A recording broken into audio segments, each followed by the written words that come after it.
guatemaltecos siempre somos optimistas, pero creo que va a haber una estabilidad que no es buena porque no hay crecimiento. Lo que queremos siempre es un crecimiento. Esperamos que no cierren empresas, pero no creo que vayan a abrir muchas más nuevas.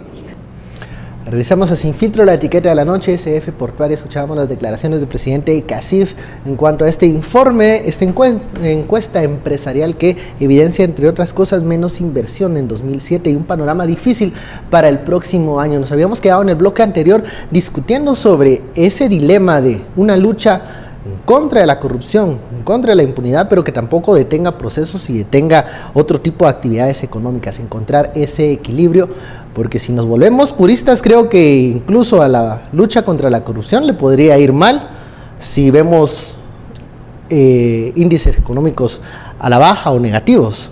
Si vemos que no hay actividad económica, se puede en algún momento decir: ese es el costo de la lucha contra la corrupción. Por eso el dilema, y por eso creo que el equilibrio entre seguir con estos procesos, pero también buscar esa transición para que el país no se detenga. ¿Qué opinan ustedes de los resultados de esta encuesta empresarial?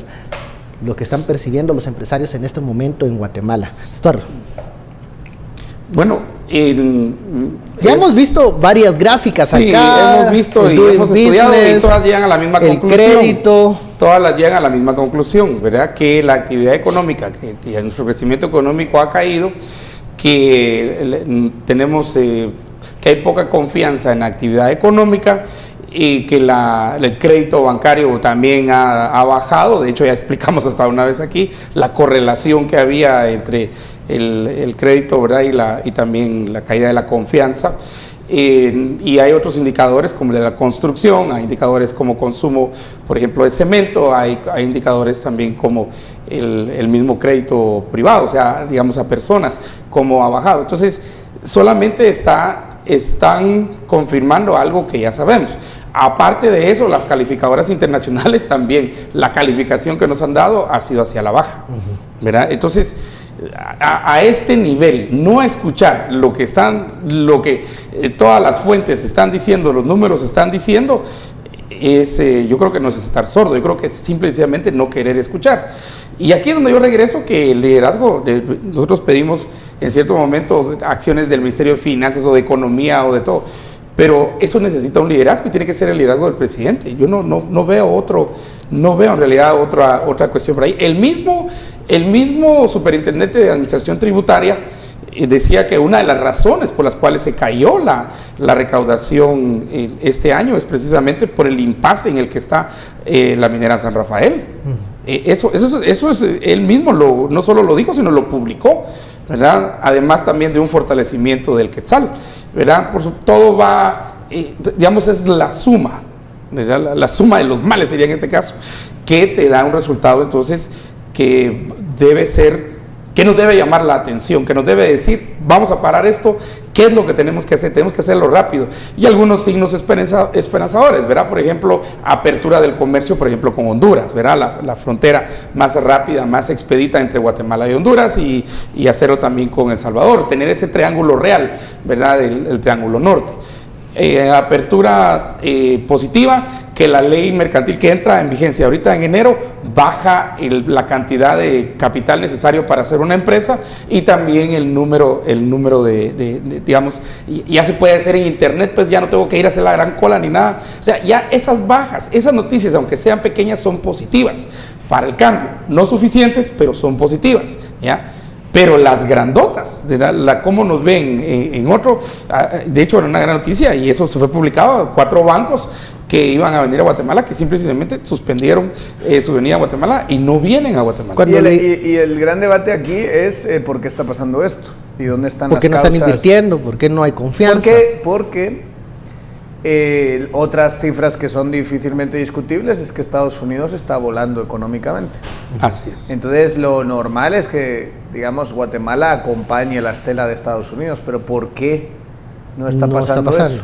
¿Por qué no se está aprovechando, como en otras épocas, ese impulso que Estados Unidos te da y se está uno colocando detrás de ese crecimiento económico? Y más bien ves cierto grado de desaceleración en muchos indicadores. Las causas, por lo tanto, las tienes que encontrar aquí. Y aquí se barajan, los economistas que saben del tema, barajan dos tipos de causa. Una es el peso mexicano, que a nivel comercial ha destrozado muchísimo de la actividad guatemalteca, porque básicamente porque es mucho más barato traer cosas de casi México, el 2 por 1, ¿no? Porque se han devaluado hasta un punto en que esa no puede ser toda la explicación. O sea, no es solo el peso mexicano. No. Y ahí es donde entra el debate sobre la lucha contra la corrupción y qué impacto está teniendo en la economía. Claro, en medio de todo esto hay algunos que están básicamente diciéndole gracias CICIG, que esto es por culpa de lo que hicieron, etcétera, etcétera, como si meter a gente con señalamientos en la cárcel genera automáticamente una bajada de la economía. Eso no, yo creo que no funciona así. Lo que sí siento es que hay un impacto de la inestabilidad política, que no es lo mismo que la lucha contra la corrupción. La inestabilidad política sería una consecuencia sistémica de que hubo un shock político y que no hubo un liderazgo para poder llevar a buen puerto la política económica, que no es MP, que no es CICIG quien la hace, que no es embajada, sino que es el Ejecutivo y el Legislativo, pero especialmente el Ejecutivo. Y el Ejecutivo no ha tenido un liderazgo en política económica como para crear la estabilidad necesaria para seguir adelante. Sobre todo mantener el timón fuerte en un momento de transición, en un marco tumultuoso como se prevé, es un momento como la lucha contra la corrupción. También se enumera otro de los factores, la falta de certeza jurídica. Ya lo decía Estuardo ahí. Las cortes. El más importante. Ese creo que es el más importante de todos. Pero también está conectado con la inestabilidad política. Así es, la inestabilidad política, mira, todo está correlacionado, pero termina en inestabilidad jurídica, en incertidumbre jurídica. De hecho, o que las mismas cortes tengan un papel que otros deberían hacer. Hubo la semana pasada, de los tantos informes que leo, hubo un informe de una calificadora, si no estoy equivocado, que era S&P, Standard & Poor's, acerca de la relación directa entre precisamente la inestabilidad política y el impacto que tiene sobre entonces la estabilidad económica, ¿verdad? De hecho, hablar de estabilidad económica, pues no quiero entrar al debate teórico de si es lo que nos conviene o es moverse, pero por lo menos situaciones de certeza jurídica, de infraestructura necesaria, mínima si usted quiere, ¿verdad? De inversión en capital humano, hay otras cuestiones de tener suficiente energía, de sistemas descentrados, no digo descentralizados, sino descentrados, ¿verdad? Para poder tener ese desarrollo que se anda buscando. Y en medio de todo esto, miren, en medio de todo esto no podemos dejar de ser positivos. Hoy salieron ya los números que hizo Empresarios por la Educación y sorprendentemente el número de días que los niños están en escuela, no quiero meterme aquí a si la calidad de lo que están aprendiendo es buena y todo, pero ya solo con estar en escuela, creo que subió a 170 días para este año. Es muy buena noticia, es una excelente noticia cuando teníamos años escolares de 134 días. Lo ideal sería por lo menos 180.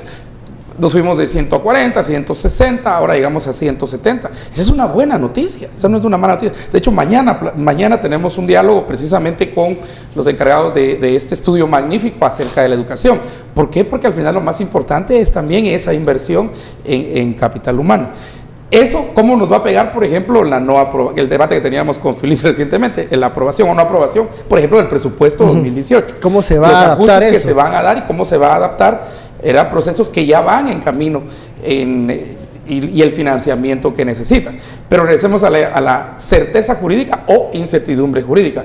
Eso es lo que realmente mata a una economía, ¿verdad? Al final, la suma de lo político, la suma de la falta o infraestructura muy precaria, muy débil, la suma de poca inversión en capital humano, la suma de la inseguridad, eso termina al final en una incertidumbre jurídica que sube los costos. Mira que 7% de una empresa lo tiene que dedicar a seguridad, 7% del PIB, eso es mucho, muchísimo, es muy alto, ¿verdad? Pero nos tenemos que cuidar de alguna manera, ¿verdad? Al final todo es trasladable, ¿verdad?